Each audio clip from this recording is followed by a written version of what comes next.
बिस्मिल्लाहिर्रहमानिर्रहीम अस्सलाम वालेकुम। मैं शकील मलिक आपकी खिदमत में हाज़िर हूँ। पाक फ़ौज में बड़े पैमाने पे तरक्कियाँ की गई हैं। इस हवाले से हमने गुज़िश्ता दिनों एक व्लॉग आप दोस्तों के साथ शेयर भी किया था। लेकिन अब पाक फ़ौज में बड़े पैमाने पे तकर्रुर और तबादलों के फ़ैसले किए गए हैं। बल्कि सबसे बड़ी ख़बर यह है कि major general Faisal Nasir DGCISI उनका तबादला किया गया है। उनको कहाँ पे ट्रांसफ़र किया जा रहा है। और इसके साथ एक और बड़ी खबर कि फैज़ हमीद का केस एक तगड़े अफसर के स्पुर्द किया गया है। वैसे जिस अफसर के स्पुर्द फैज़ हमीद का फील्ड जनरल कोर्ट मार्शल का केस जो है वो स्पुर्द किया गया है, इसी अफसर ने फैज़ हमीद के हवाले से एक मामले पे माजी में भी इंक्वायरी की थी और उस रिपोर्ट में भी उन्होंने फैज़ हमीद को कसूरवार करार दिया था। लेकिन खैर उस मामले पे फैज़ हमीद के ख़िलाफ़ कार्रवाई नहीं की गई थी। अब क्यों नहीं की गई थी ये भी आगे चल के बात करेंगे। और इस तगड़े अफसर के आने के बाद फैज़ हमीद का फील्ड जनरल कोर्ट मार्शल, इस पे कार्रवाई किस तरह से आगे बढ़ेगी और फैज़ हमीद के लिए आगे आने वाला मुस्तकबिल जो है वो क्या हो सकता है, ये तमाम तफसीलात इस व्लॉग में आप दोस्तों के साथ शेयर करेंगे। लेकिन पहले आप दोस्तों से दरख्वास्त कि जिन दोस्तों ने अभी तक हमारे चैनल को सब्सक्राइब नहीं किया वो चैनल को सब्सक्राइब कर दें, वीडियो को लाइक करें और अपने फ्रेंड सर्कल में शेयर भी ज़रूर करें। और इसके साथ हमारा जो पंजाबी चैनल है विचली गल, उसके लिए भी आप दोस्तों से दरख्वास्त है कि उसे भी आप विज़िट करें, वीडियोस को देखें भी और लाइक भी करें और उन्हें भी अपने फ्रेंड सर्कल में शेयर करें। तो चूँकि इस व्लॉग में हमने एक ही मामले पे बात करनी है और मामला है पाक फ़ौज में जो हालिया दिनों में अहम फ़ैसले लिए गए हैं। एक तो हमने आपके साथ गुज़िश्ता 2 दिन कबल जो है ये ख़बर शेयर की थी कि पाक फ़ौज में लेफ्टिनेंट जनरल के रैंक पे ऑफिसर्स को तरक्की दी गई है। चूँकि कुछ 3 स्टार जनरल्स हैं वो रिटायर्ड हुए हैं, तो अब तकर्रुर और तबादलों के हवाले से अहम फ़ैसले लिए गए हैं। एक तो जनाब हमारे जो नए लेफ्टिनेंट जनरल प्रमोट हुए हैं उनमें जनाब आमिर नजम साहब हैं, जो कि इससे पहले NDU में चीफ़ इंस्ट्रक्टर थे। अब उन्हें NDU का प्रेसिडेंट जो है वो तैनात किया गया है। इससे पहले ये ओहदा जनाब आसफ़ गफ़ूर साहब के पास था। आसफ़ गफ़ूर साहब चूँकि अपनी मुद्दत मुकम्मल करके रिटायर्ड हो रहे हैं। इसके अलावा अहसन गुलरेज़ साहब जो हैं उन्हें कोर कमांडर मुल्तान तैनात किया गया है। इससे पहले अख्तर नवाज सत्ती साहब जो हैं वो कोर कमांडर मुल्तान थे, उन्हें अभी हुकूमत की तरफ से chairman federal public service commission मुकर्रर किया गया है। इसी तरह अभी 2-4 रोज़ कबल प्रमोट होने वाले जनाब तबस्सुम हबीब साहब जो कि लेफ्टिनेंट जनरल प्रमोट हुए हैं, उन्हें DG joint chief staff headquarter मुकर्रर किया गया है। और जनाब अहसन खटक साहब जो हैं ये भी हालिया दिनों में प्रमोट हुए हैं और 3 स्टार जनरल मुकर्रर हुए हैं। इन्हें क्वार्टर मास्टर जनरल के ओहदे पे तैनात किया गया है। इससे पहले लेफ्टिनेंट जनरल मोहम्मद अली साहब जो हैं वो इस ओहदे पे मौजूद थे, उन्हें सेक्रेटरी दिफा मुकर्रर किया गया है। तो उनकी रिटायरमेंट पर ये ओहदा जो है वो खाली था। फिर उसके अलावा साबिक DG रेंजर सिंध, चूँकि DG रेंजर सिंध का तबादला भी हो चुका है, अज़हर वकास साहब, इन्हें भी अभी 2-4 दिन कबल जो है प्रमोट किया गया है और इन्हें जो है अपना एडजुटेंट जनरल के ओहदे पे तैनात किया गया है। और ये वो ओहदा है जहां से आसिम मलिक साहब को ISI में ट्रांसफ़र किया गया था। इससे पहले आसिम मलिक साहब जो हैं वो GHQ में एडजुटेंट जनरल के ओहदे पे फ़राइज़ अंजाम दे रहे थे।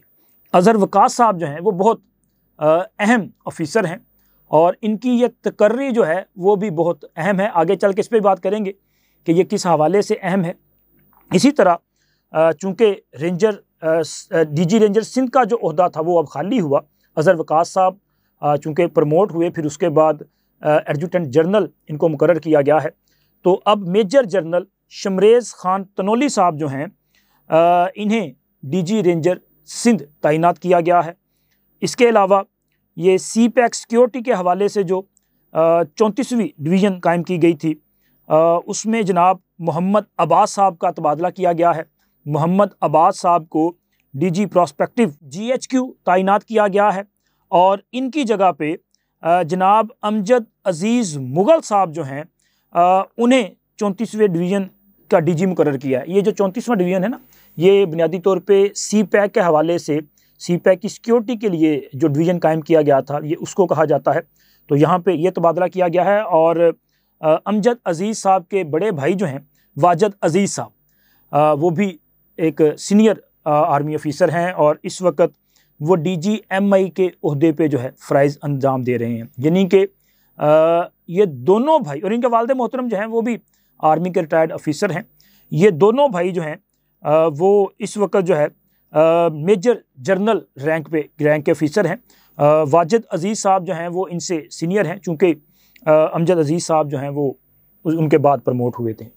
और इसके अलावा ये जो हालिया दिनों में प्रमोशंस हुई हैं और उसके बाद ये जो ट्रांसफ़र पोस्टिंग हुई है, इनमें कुछ ऐसे ऑफिसर्स भी हैं जो सुपरसीड हुए हैं। जैसे कि कुछ नाम मैं आपके साथ शेयर कर देता हूं कि हमारे ISI के DG काउंटर टेररिज्म काशिफ आज़ाद साहब जो हैं, उनके बारे में ख्याल था कि वो भी प्रमोट होंगे क्योंकि वो सीनियर मेजर जनरल हैं, लेकिन वो प्रमोट नहीं हो सके।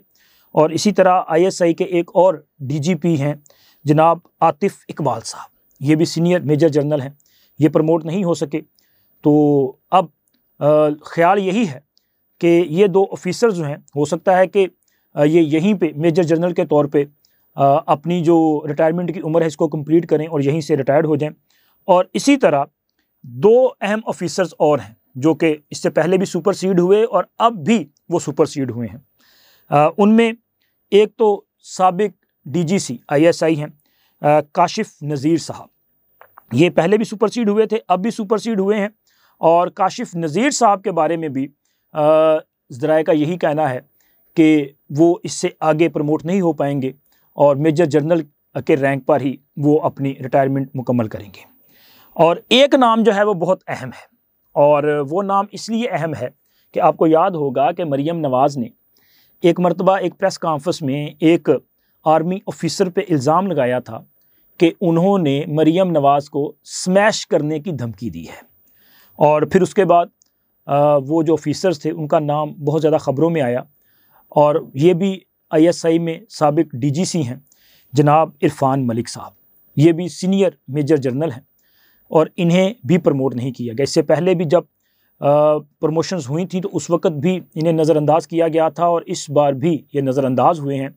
तो इट्स मीन के इनका जो आर्मी में सफ़र था वो मेजर जनरल रैंक तक है, क्योंकि वैसे भी मेरा ख्याल है कि इनकी एज कंप्लीट होने वाली है रिटायरमेंट की, तो अगले आने वाले चंद महीनों में ये मेजर जनरल के रैंक से जो है रिटायर्ड होंगे। लेकिन एक सवाल जो बहुत ज़्यादा पूछा जाता है, बल्कि इससे पहले भी कई वीडियोज़ में ये इससे पहले जो हमने प्रमोशंस की वीडियो आपके साथ शेयर की थी और उससे पहले DG ISI के तबादले के हवाले से जो वीडियोस आपके साथ शेयर की थी, तो एक सवाल जो बहुत ज़्यादा पूछा जाता है वो है जनाब जनरल फैसल नसीर साहब वाला, मेजर जनरल फैसल नसीर जो कि DGC हैं, उनके बारे में कि जी उन्हें प्रमोट क्यों नहीं किया जा रहा, या फैसल नसीर साहब को प्रमोट करके उन्हें DG ISI क्यों नहीं मुकर्रर किया जा रहा या कब किया जाएगा। ये सवाल आम फहम जो है वो पूछा जाता है।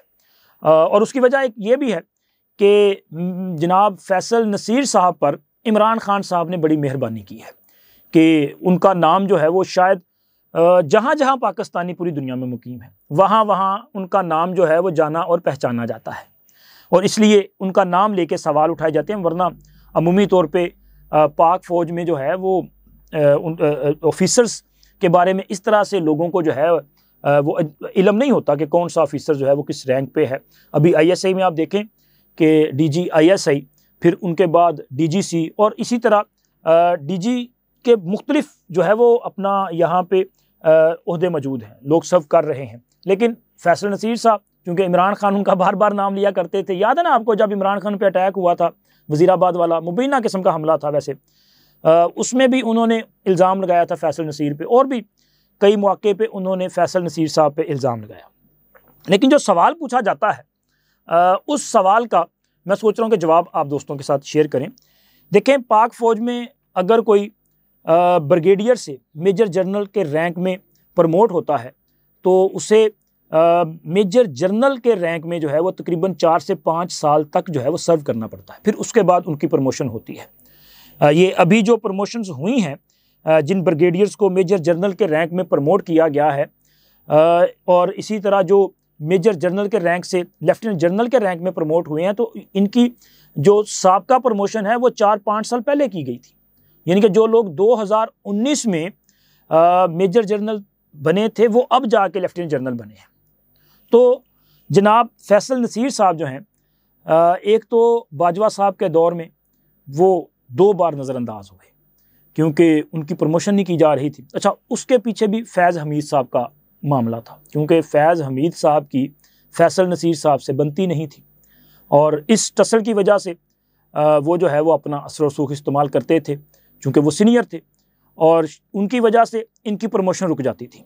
और फैसल नसीर साहब जो हैं ये जुलाई 2022 में ब्रिगेडियर से मेजर जनरल के रैंक में प्रमोट हुए थे। यानी कि अभी तो वो क्या कहते हैं, दिल्ली हनूज़ दूर अस्त, तो अभी मामला काफ़ी दूर है। लेकिन खैर हो सकता है कि 22 और 2027 में फैसल नसीर साहब की अगर प्रमोशन होनी हुई तो हो सकती है, लेकिन अभी तो बड़ा टाइम पड़ा है इनकी प्रमोशन में। लेकिन ISI में इन्हें तकरीबन 2 साल मुकम्मल हो चुके हैं, और इसका मतलब ये है कि अब इन्हें यहाँ से कहीं और ट्रांसफ़र किया जाना है।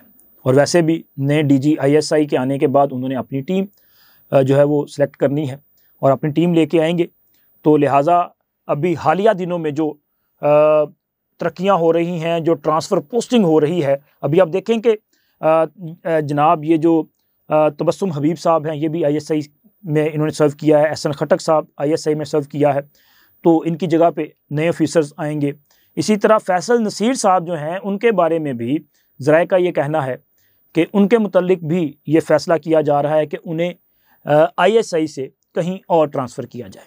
वैसे इनकी जो मदर कोर है वो मिलिट्री इंटेलिजेंस है फैसल नसीर साहब की, क्योंकि इससे पहले इन्होंने MI में जो है वो सर्व किया है, और कोयटा में बलूचिस्तान में एक अरसे तक ये अपने फ़राइज़ अंजाम देते रहे हैं। अब इनके बारे में जो ख्याल किया जा रहा है उसमें एक तो ये है कि इनको कोयटा की जो डिवीज़न है वो कमांड करने का मौका दिया जा सकता है।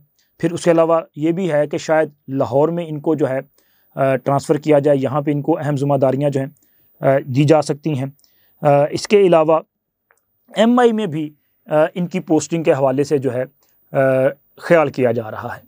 अब मसला ये है कि मौजूदा DG MI वाजिद अज़ीज़ साहब, इनको भी 2 साल हो चुके हैं बतौर DG MI, तो उनको भी यहाँ से ट्रांसफ़र किया जा सकता है।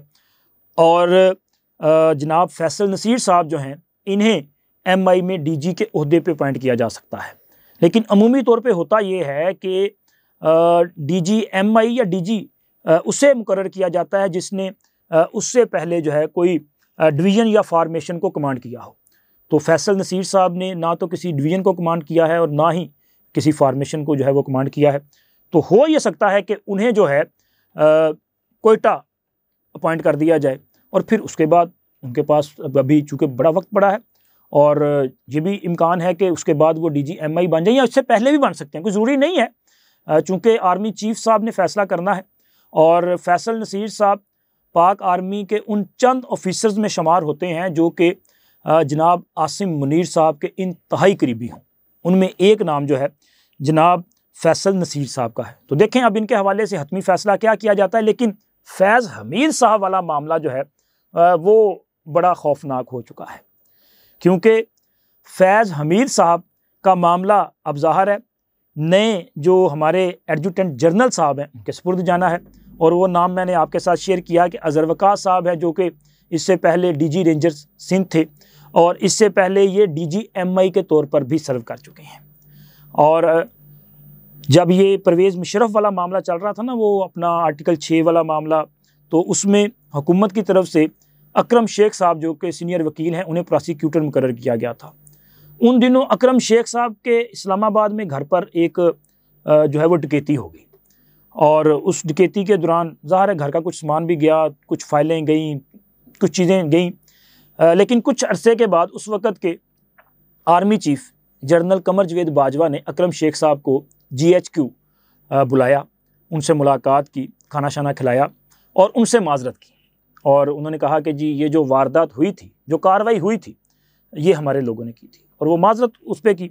और इस मामले पे ये जो हुआ था ना, इसकी इंक्वायरी जो है वो उस वक़्त के DG MI से करवाई गई थी, यानी कि अज़हर वकास साहब ने इस मामले की इंक्वायरी की थी और उन्होंने जनाब फैज़ हमीद साहब पर यह मलबा गिराया था कि जी इन्होंने ये सब कुछ किया है।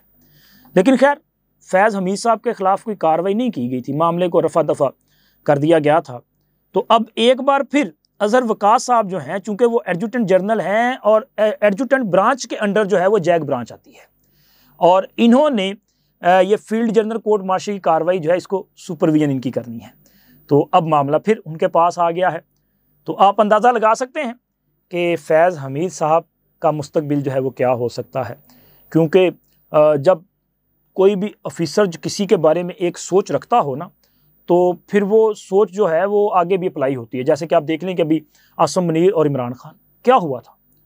आसम मुनीर साहब जो हैं आर्मी के उन ऑफिसर्स में शामिल थे जो कि इमरान खान को थर्ड ऑप्शन तस्लीम करते या ख्याल करते थे कि ये पाकिस्तान के लिए थर्ड ऑप्शन हो सकती है।